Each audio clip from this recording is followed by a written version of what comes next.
आज के क्लास में हम लोग क्लास 10th के आधारभूत अनुपातिकता प्रमेय अर्थात थेल्स प्रमेय, जो क्लास 10th के लिए बहुत ही वीवीआई होता है, हम लोग उसको समझेंगे और उसे हम लोग करेंगे। क्या है आधारभूत अनुपातिकता प्रमेय? इसको समझने से पहले आप सभी से एक मेरा रिक्वेस्ट है कि please subscribe my channel Lawlin tutorial. आइए आगे हम लोग अब इस प्रमेय को, इस थ्योरम को हम लोग समझते हैं। इस थ्योरम को समझने से पहले इससे जो कुछ रिलेटेड कंसेप्ट्स हैं, आइए पहले हम लोग उसे समझें कि क्या है, जिसकी आवश्यकता हम लोगों को इस थ्योरम में पड़ेगी।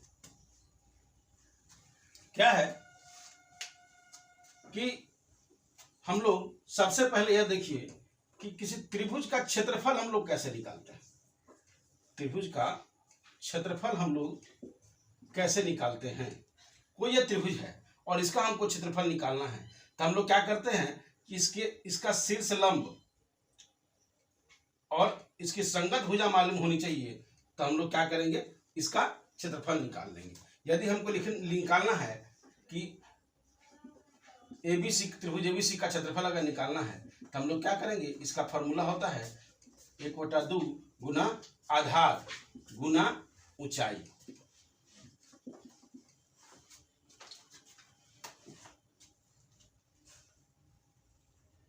एक बटा दो गुना आधार गुना ऊंचाई, यह क्या होता है, यह त्रिभुज के क्षेत्रफल का फॉर्मूला होता है। अब बात क्या है कि यह जो एक त्रिभुज है, यह दिखने से ही लग रहा है कि यह एक न्यून कोण त्रिभुज है। तो न्यून कोण त्रिभुज में तो हम लोग क्या करेंगे, सीधा शीर्ष लंब डाल करके और कर लेंगे। लेकिन बच्चे कंफ्यूज कहाँ करते हैं, जहां अधिक कोण त्रिभुज हो, जहां क्या हो, अधिक कोण त्रिभुज हो, मतलब क्या, कोई त्रिभुज ऐसा हो ए बी सी। अब क्या है, हम लोग को बीसी पर लंब डालना है। क्या करना है, बीसी पर लंब डालना है। बीसी पर लंब डालना है, तो अब देखिए क्या हम ऐसे करेंगे तो क्या यह लंब आ सकता है? नहीं आ सकता है। तो हम लोग क्या करेंगे कि इस सीबी को इधर की ओर प्रोड्यूस करेंगे, बढ़ाएंगे, और तब क्या करेंगे, इससे इस पर लंब डालेंगे, और यही इसकी ऊंचाई होगी, यही इस त्रिभुज एबीसी की क्या होगी, ऊंचाई होगी। और तब हम लोग क्या लिखेंगे कि एरिया ऑफ त्रिभुज ABC is equal to 1/2 into, ये आधार क्या है, लंब कहां पर रहा है, जहां लंब पर रहा है वहीं आधार होगा। ये क्या है, बीसी पर ही लंब पर रहा है, तो यहां लिखाएगा बीसी इंटू, हम इसे एडी लेते हैं तो यह एडी होगा।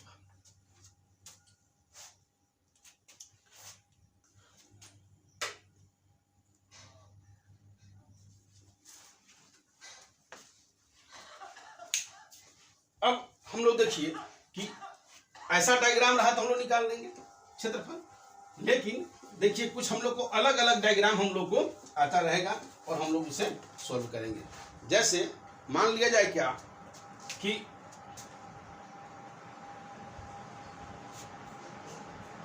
यदि कोई त्रिभुज ऐसा है,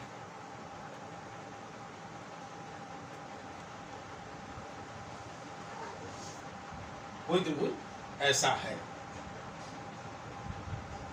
अगर ये डे है और ये ई है ना, या फिर इसको थोड़ा सा हम तिरछा लेते हैं, ऐसा करते हैं।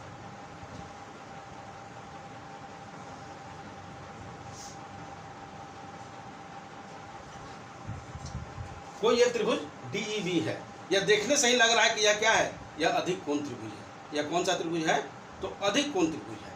अब देखिए क्या है कि अब इससे हम लोग, अगर इसका क्षेत्रफल हम लोग को निकालना है, ठीक है, इसका क्षेत्रफल अगर हम लोग को निकालना है, तो हम कैसे कैसे, एक तो इधर से भी लंब डाल के निकाल सकते हैं, ठीक है, इधर से भी लंब डाल के निकाल सकते हैं, तो आधार हमारा बी हो जाएगा और हमारा लंब जो होगा, जो भी डीएफडी जो होगा सो हम नाम दे देंगे। लेकिन अगर हम लोग को इससे अलग रिलेटेड हमको निकालना है, तो हम क्या करेंगे, इसको इधर बढ़ा देंगे, इसको इधर बढ़ा देंगे, और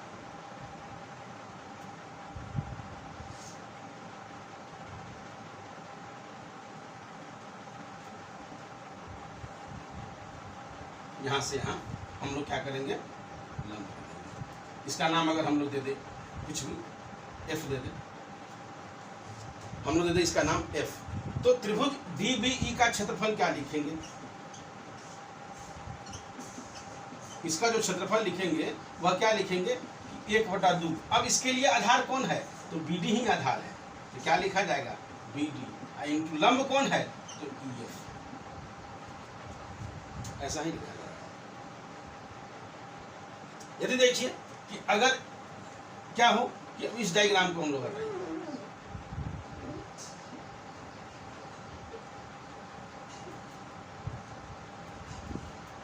अब कोई अधिक कोण त्रिभुज जो हो या यहां से बन रहा,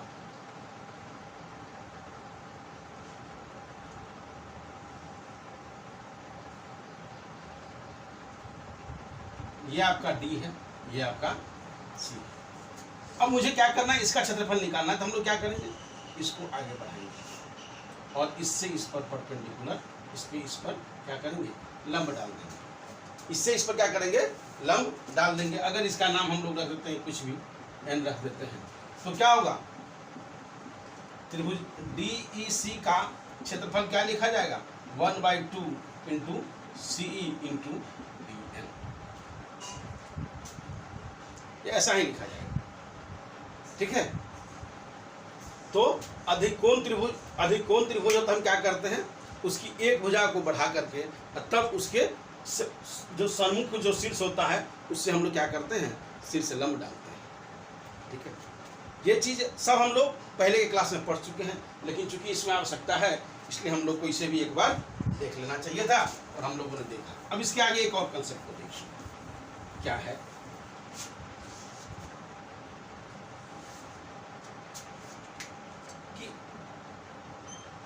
एक ही आधार हो, ये एक आधार है और एक त्रिभुज ऐसा हो, एक त्रिभुज ऐसा हो, ठीक है, और जैसे इसका नाम डाल दिया, इस आधार का नाम दे दिया BC, और ये एक त्रिभुज बन रहा है DBC, ये बन रहा है आपका DBC, और अगर इसी बेस पर, इसी आधार पर क्या हो कि कोई दूसरा भी त्रिभुज बन रहा हो, कोई दूसरा भी क्या हो? त्रिभुज बन रहा हो,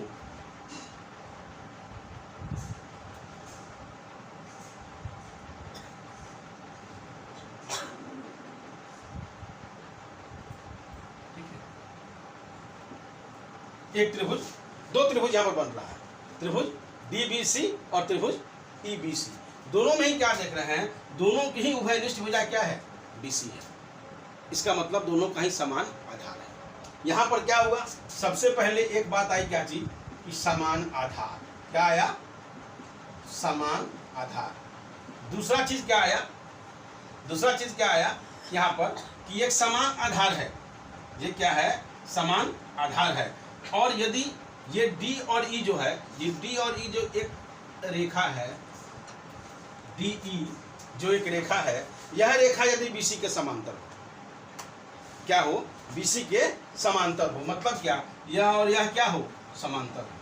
आपका देख रहे, इसमें एक त्रिभुज बन रहा है DBC, दूसरा बन रहा है EBC, समान आधार हो और दोनों ही समान समांतर रेखाओं के बीच में अवस्थित हो, मतलब क्या? यहां पर क्या हो गया?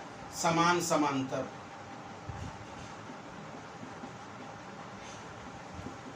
रेखाएं, ये समान आधार, ये BC का समान आधार है और ये D और BC समांतर है। समान आधार समान समांतर रेखाओं के बीच अगर अवस्थित है तो क्या होगा? इस दोनों त्रिभुज का क्षेत्रफल भी बराबर होगा, इस दोनों त्रिभुज का क्षेत्रफल बराबर होगा। मतलब क्या? एरिया ऑफ त्रिभुज DBC is equal to area of त्रिभुज EBC। ऐसा होता है, ऐसा होता है। इन चीजों को हम लोग क्लास 9th में ही पढ़ चुके हैं। अच्छा, अगर इच्छा हो तो जस्ट थोड़ा सा हम लोग देख सकते हैं क्या चीज है। इसको हम लोग कैसे कर सकते हैं कि मान लिया जाए कि हमको त्रिभुज एरिया ऑफ त्रिभुज DBC निकालना है, क्षेत्रफल इसका निकालना है, तो DBC निकालना है तो क्या होगा? 1/2। हमको क्या चाहिए? आधार चाहिए और ऊंचाई चाहिए, तो आधार तो BC इसका भी। अब हमको ऊंचाई चाहिए, ऊंचाई क्या होता है? इसका शीर्ष लंब, शीर्ष लंब। सभी इसको F कर दीजिए, M कर दीजिए, ठीक है। तो क्या हो गया? यह DM हो जाएगा। क्या हो जाएगा? DM हो जाएगा। और अगर हम लोग लिखे एरिया ऑफ त्रिभुज ईबीसी, एरिया ऑफ त्रिभुज ईबीसी लिखे, एक डीबीसी का हम लोग एरिया देख लिए, दूसरा देख लिए एरिया ऑफ त्रिभुज ईबीसी, तो क्या होगा 1/2, इसका भी आधार क्या होगा बीसी होगा, और इसका शीर्ष लंब क्या होगा, जब हम ई से क्या करेंगे बीसी पर लंब डाल देंगे तो क्या हो जाएगा एन हो जाएगा, मतलब ई एन, क्या हो गया आपका ई एन हो गया, ई एन हमारा हो गया। लेकिन हम यह जानते हैं कि दो समांतर रेखाओं के बीच, दो समांतर रेखाओं के बीच हर समय दूरी समान ही होती है, जो भी लंबवत दूरी होती है वह समान होती है। मतलब क्या कि DM is equal to E N होगा। क्यों होगा? क्योंकि DE क्या है, समांतर है BC के, क्योंकि DBC समांतर है, DE और BC क्या है, समांतर है, तो DM बराबर EN होगा ही, DM बराबर EN होगा ही। तो हम लोग क्या कर सकते हैं कि यहाँ पर हम इस चीज को EN का बदला DM लिख दें, 1/2 इंटू BC इंटू DM किसके बराबर, तो एरिया ऑफ त्रिभुज EBC के बराबर। अब आप इक्वेशन 1 ले लीजिए, इसको 2 ले लीजिए, दोनों का क्या देख रहा है, RHS बराबर है, दोनों का दाहिना साइड बराबर है, तो बायां साइड क्या होगा, बराबर होगा, मतलब 1:2 कर दीजिए, RHS बराबर है तो 1:2 क्या आ जाएगा, एरिया ऑफ त्रिभुज DBC is equal to area of त्रिभुज EBC, एरिया ऑफ त्रिभुज EBC। हम लोग क्या देखें कि यदि समान आधार हो और समान समांतर रेखाओं के बीच अगर दो त्रिभुज बन रहे हैं तो दोनों का क्षेत्रफल क्या हो रहा है, बराबर आ रहा है। इन्हीं चीजों को हम लोग देखिए, क्या आ रहा है, इक्वल आ रहा है। मतलब क्या कि ये 3 चीज होगा, अगर ये 3 चीज होगा, इस 3 में से कोई 2 होगा तो तीसरा होगा, इस 3 में से कोई 2 होगा तो तीसरा सिद्ध हो जाएगा। जैसे कि हम लोग क्या किए कि पहला समान आधार और समांतर रेखा हुआ, तो तीसरा हम लोग क्या किए, प्रूफ कर लिए। 2 चीज दिया रहा, समान आधार और समान समांतर रेखाओं की मदद से हम लोगों ने यह प्रूफ कर लिया कि दोनों त्रिभुज का क्षेत्रफल क्या है, बराबर है। इसी प्रकार यदि आप चाहें कि समान क्या हो, समान आधार हो और क्या हो उसका क्षेत्रफल हो, समान आधार हो और समान क्या हो इसका क्षेत्रफल हो, तो क्या होगी, इस रेखाएं समांतर होंगी, रेखाएं क्या होंगी, समांतर होंगी। ठीक है, जब कैसे हो जाएगी तो देख लीजिए। ठीक, अगर हम लोग इसको क्या करें, इसमें यह ना माने, अब पहले हम लोगों ने यह सिद्ध कर लिया कि अगर समान आधार है, समान समांतर रेखा है, तो उसके बीच में बने त्रिभुज का क्षेत्रफल बराबर होता है। ठीक है, अब हम लोग जो सिद्ध करने जा रहे हैं, समझने जो जा रहे हैं, वह क्या है कि समान आधार हो और समान क्षेत्रफल भी हो, समान आधार हो और समान क्षेत्रफल भी हो, तो क्या होगा, दोनों समांतर रेखाएं।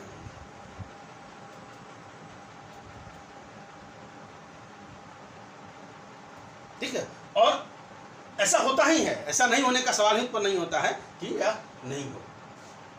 क्या है,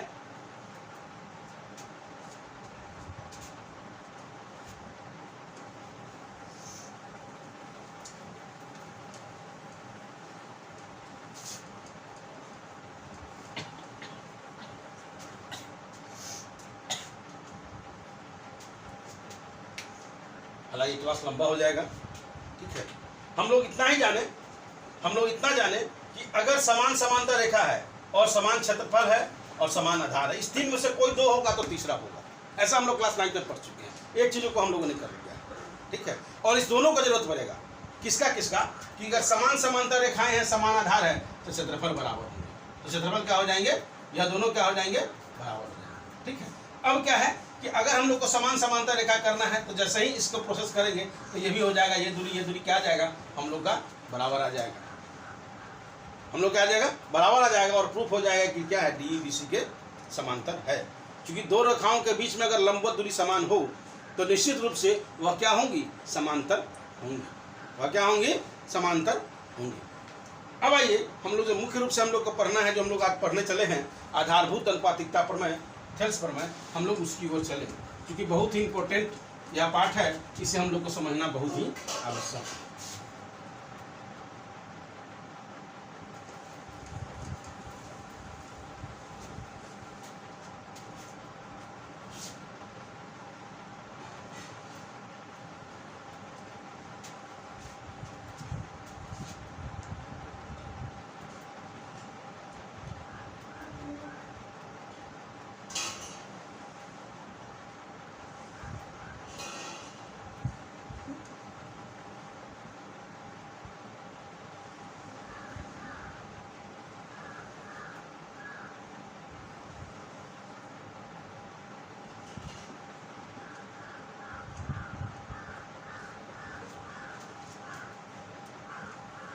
क्या है, थेल्स प्रमेय कहता क्या है कि कोई त्रिभुज है और किसी त्रिभुज के दो भुजाओं को, किसी त्रिभुज के दो भुजाओं को जोड़ने वाली रेखा है, वह यदि तीसरी भुजा के समांतर होगी। क्या बोला जा रहा है कि दो भुजाओं को ज्वाइन करने वाली जो रेखा है वह तीसरी भुजा के समांतर होगी, तो इन दोनों भुजाओं को क्या करेगी, समानुपात करेगी। मतलब क्या कि अगर हम लोग इसको डी लेते हैं, इसको लेते हैं ई, मतलब क्या है, क्या दिया क्या गया है, आइए हम लोग पहले इसे लिख लेते हैं, फिर आगे हम लोग बढ़ेंगे।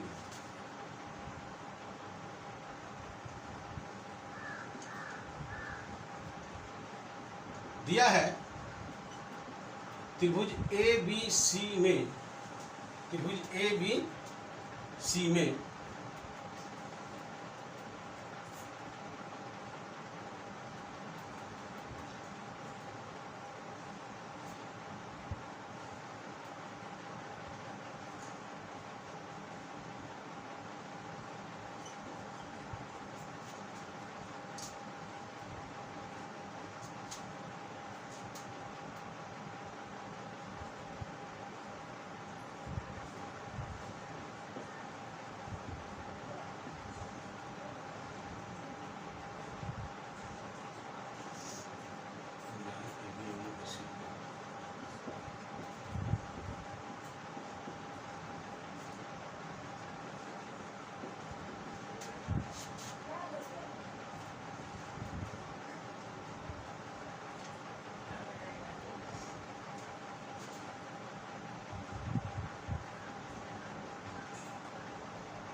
ऐसा ना लिख हम लोग ये लिख सकते हैं जिसमें डी ई समांतर बीसी, डी क्या है, बीसी के समांतर है। सिद्ध करना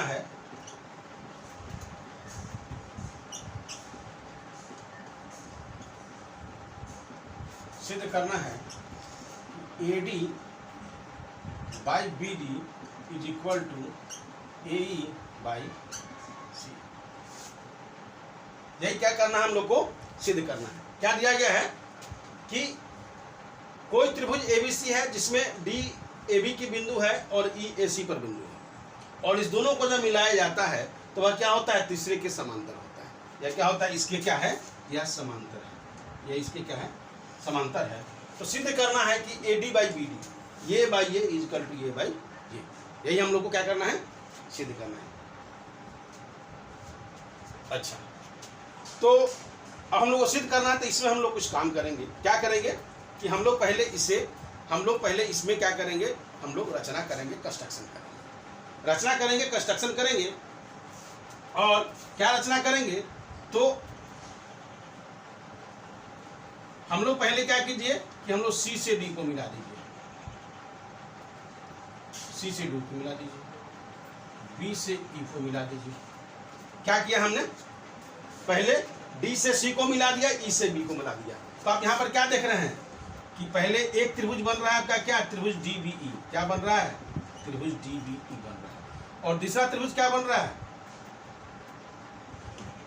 त्रिभुज डी सी ई बन रहा है, सॉरी, हाँ, डी सी ई बन रहा है, ठीक। मतलब आप क्या देख रहे हैं कि डी और डी दोनों में ही समान आधार है, दोनों में ही क्या है, समान आधार है, दोनों में ही क्या है, समान आधार है। और देखिए समान आधार क्या है, डी है, डी क्या है, ये आपको कुछ ऐसा डायग्राम बना रहा है, ध्यान दीजिएगा। एक त्रिभुज ये बना,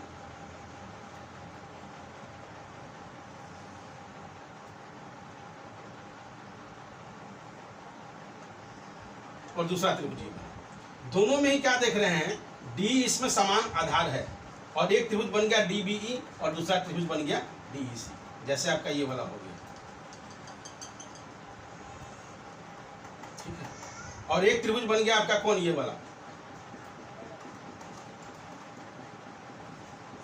आप दोनों ही त्रिभुज में क्या देख रहे हैं, दोनों के ही क्या है, आधार समान है, आधार क्या है, समान है। और क्या देख रहे हैं, ये समान समानता रेखा के बीच में भी है, क्या है, दोनों समान समानता रेखा के बीच में भी है। तो अभी थोड़ी देर पहले हम लोगों ने क्या समझा है कि अगर समान आधार है, समान समानता रेखाओं के बीच में है, तो इन दोनों का क्षेत्रफल क्या होगा, बराबर हो जाएगा। दोनों का क्षेत्रफल क्या हो जाएगा, बराबर हो जाएगा। मतलब क्या, एरिया ऑफ त्रिभुज DBE is equal to area of त्रिभुज DC। इसे हम लिख सकते हैं DEB DEC, ज्यादा अच्छा लगेगा। DEB और DEC दोनों ही क्या हो जाएगा, यह इक्वल क्षेत्रफल का हो जाएगा। ठीक है, अब हम लोग को सिद्ध करना है, तो इसे सिद्ध करने के लिए हम लोग रचना और क्या क्या करेंगे, तो चूंकि क्षेत्रफल की बात होती है तो हम लोग को लंब डालना पड़ेगा और लंब निकालना पड़ेगा। तो ये जो DEB है, यह देखने से ही लग रहा है कि यह क्या है, अधिक कोण त्रिभुज है। तो हम लोग क्या करना पड़ेगा, इससे इस पर लंब डालना पड़ेगा, इससे इस पर लंब डालना पड़ेगा। फिर क्या करेंगे हम लोग, इससे इस पर लंब डालेंगे,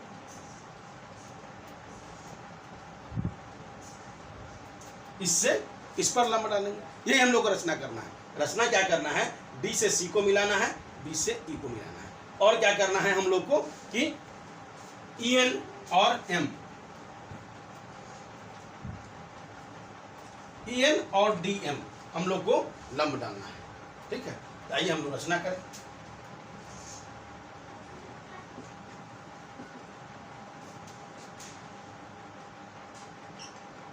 B से E एवं C से D को मिलाया। ठीक है, और क्या किया, EN परपेंडिकुलर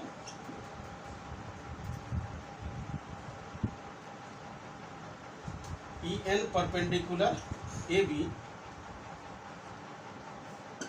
एवं DM परपेंडिकुलर AC। हमने क्या किया, EN AB पर परपेंडिकुलर डाला और DM, ये वाला DM AC पर परपेंडिकुलर डाला, लंब डाला। ठीक है, अब आइए हम लोग चलते हैं कहाँ, तो प्रमाण की ओर।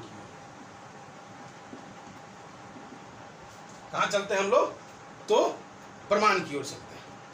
अब देखिए यहां पर क्या है कि एक तो ये दोनों त्रिभुज बन ही रहा है, कौन, DEB और DEC। एक त्रिभुज और बन रहा है, त्रिभुज AD। क्या बन रहा है, त्रिभुज ADE भी बन रहा है। तो आइए हम लोग अगर उसका क्षेत्रफल निकालते हैं तो क्या होता है, क्योंकि हम लोग को सिद्ध करना AD बाई BD, AD आना चाहिए। तो AD किस त्रिभुज का हिस्सा है, तो त्रिभुज ADE जो है वह त्रिभुज ADE का हिस्सा है। AC AD है, BD है, इसके बाद क्या है, AE किसका हिस्सा है, त्रिभुज ADE का हिस्सा है। ठीक है, तो हम लोग पहले क्या करेंगे कि पहले हम लोग निकालेंगे एक बार एरिया ऑफ त्रिभुज ADE इज इक्वल टू 1/2 गुना आधार क्या है इसका, AD, लंब क्या, ऊंचाई क्या है, तो EN।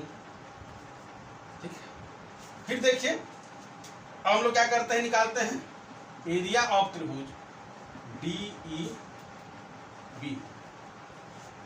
हम लोग अब निकालते हैं क्या चीज, एरिया ऑफ त्रिभुज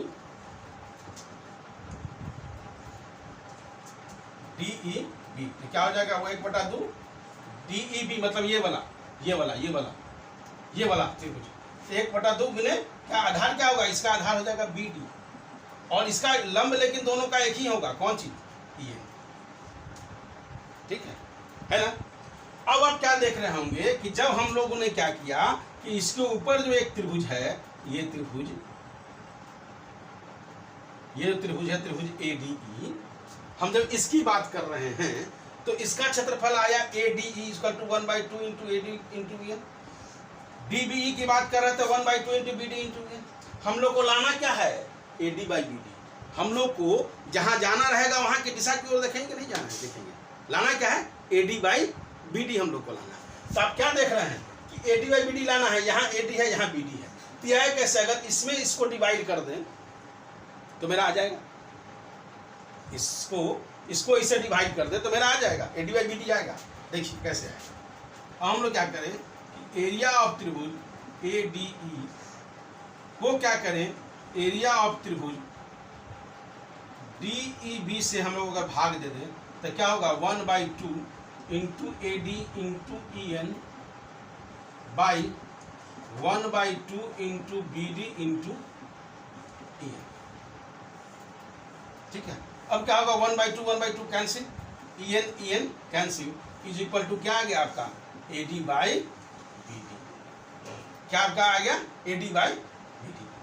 ठीक है, अब आइए हम लोग क्या करते हैं, AD बाई BD ले आए, आधा काम हम लोगों ने कर लिया।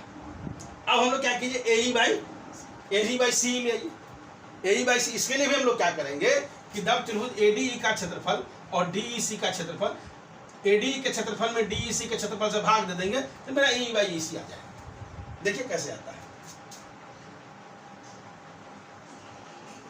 पुनः एरिया ऑफ त्रिभुज ADE is equal to 1/2 into AD into EN, यही बोला। ऐसा ही इससे इसको रिलेट किया, फिर इससे इसको रिलेट करेंगे।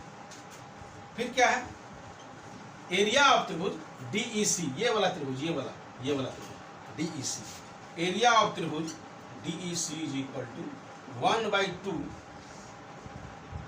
सॉरी यहाँ AD नहीं होगा, यहाँ पर AE होगा, AE इंटू EN, क्योंकि हमको इससे मतलब है AE, और EN नहीं होगा, यहाँ पर EM होगा, सॉरी वेरी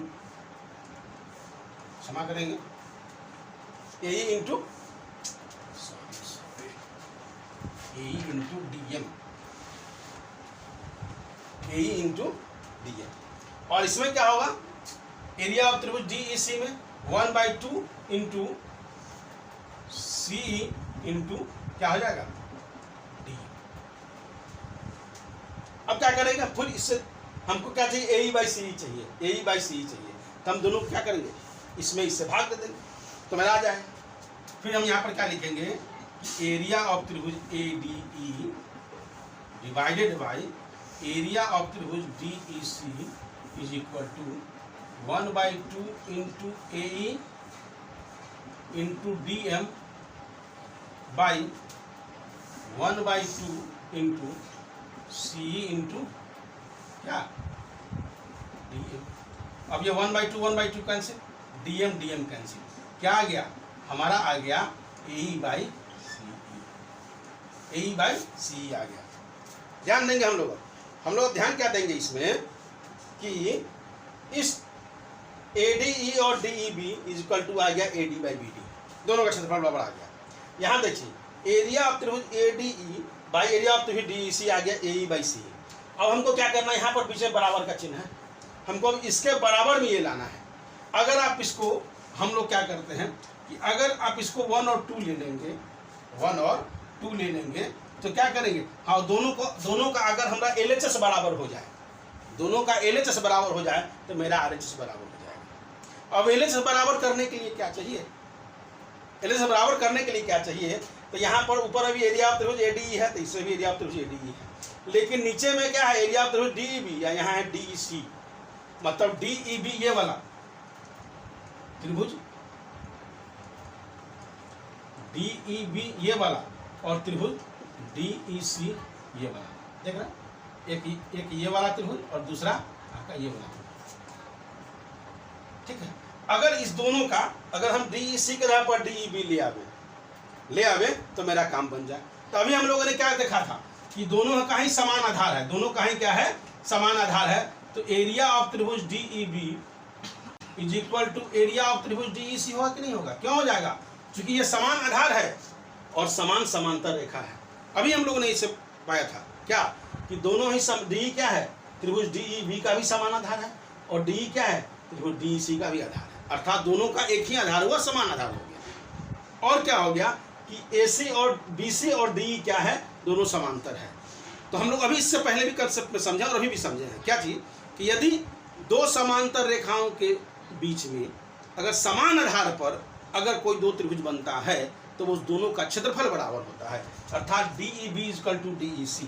मतलब DEB और DEC बराबर है। हम DEC के बदले में हम लिख सकते हैं DEB। ठीक है, तो हम लोग नीचे ना लिख के हम यहाँ साइड में ही लिखते हैं। आप लोग यहाँ से इधर आ जाएंगे।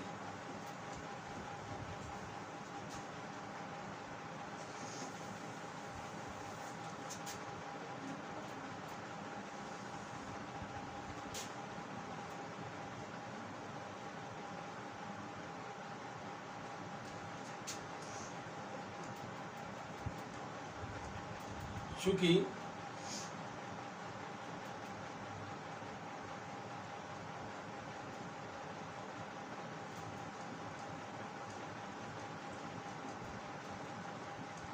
समान आधार एवं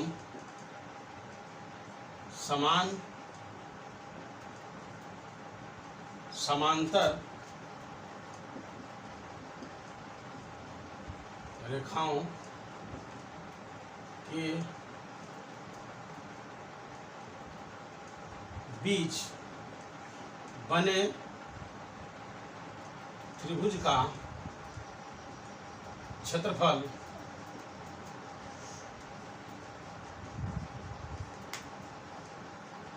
समान होता है। अतः एरिया ऑफ त्रिभुज DEB is equal to area of त्रिभुज DEC। क्या होगा? एरिया ऑफ त्रिभुज DEB बराबर एरिया ऑफ त्रिभुज DEC हो जाएगा। अब हम लोग क्या करेंगे, इस DEC के जगह पर हम लोग DEB पुट कर देंगे। एरिया ऑफ त्रिभुज ADE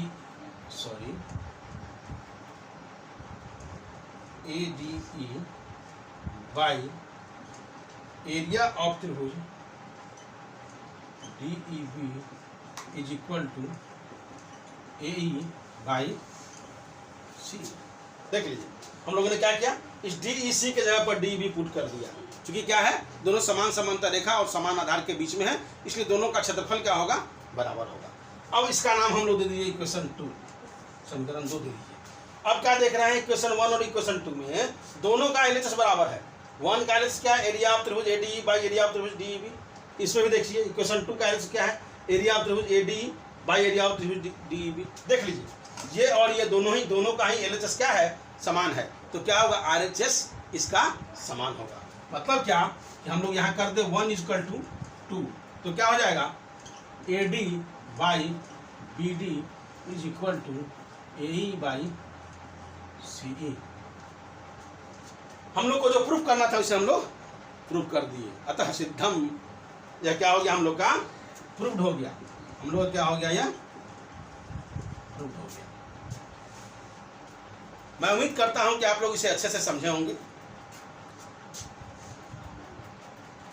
जिन्हें भी नहीं समझ में आ रही होगी, अगर एक आध बार रिकैप करके देखेंगे तो और अच्छे से समझ में आ जाएगी। मैं नहीं समझता हूँ कि किन्हीं को नहीं समझने में आएगा, एकदम बिल्कुल समझ में आ जाएगा। बहुत ही क्रिस्टल क्लियर मैंने इसके पूरे कंसेप्ट को लेकर के समझाया है, इसलिए इसे समझ में नहीं आने का प्रश्न ही नहीं उठता है। तो आप इसे अच्छे से समझें, देखें, इसे राइट डाउन भी कर ले। मैं थोड़ा साइड हो जाता हूँ, इसे पहुँच करके आप इसे राइट डाउन कर लें। फिर से मेरा एक हम्बल रिक्वेस्ट होगा कि please subscribe my channel lolling tutorial. Okay.